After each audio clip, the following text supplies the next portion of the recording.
Ана тілі оқулығындағы 45-ші жаңа сабақ. Сөйлем. Бірінші жаттығу. Мәтінді түсініп оқы. Ас атасы нан. Науан әжесіне еріп егіс даласына келді. Ол бидай сабақтарын көріп, мына өсіп тұрғандары не деп сұрады. Науанжан, бұл пісіп тұрған нан, деді әжесі. Нан болса, табананы қайда?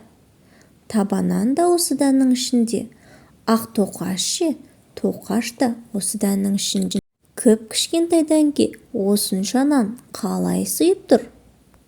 Ас атасы нан, нан атасы дән, тоқшылық әрбір дәннің ішінде, деді әжесі. Бұл мәтіннің авторы Мәдіхат Төрежанов. Мәтінде не туралы айтылған? Ас атасы нан туралы айтылған, иә балалар? Науан қайда келді? Науан әжесіне еріп, егіс алқабына келіп, бидай сабақтарын көрді. Неліктен ас атасы нан деді? Өйткені ас атасы нан, нан атасы дән. Яғни кішкентай дәндерден біздің нанымыз, тоқашымыз барлық шығып жатыр екен. Яғни нан болса, тоқшылық, береке болады екен. Мәтіндегі сөйлемдерден соң қандай тыныс белгілері қойылған?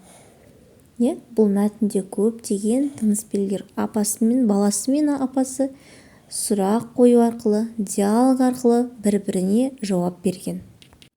Сөйлемдегі тыныс белгілерге қарай отырып, назар аударып, сөздерді де сол сұрақтарға қарай икемдеп оқуды үйренеміз. Екінші жаттығу. Мақалды көркем жаз. Дәнді шашпа, нанды баспа. Дәнді шашып, нанды басымызға болмайды, балалар. Өйткені нан біздің қадірлі, қасиетті асымыз.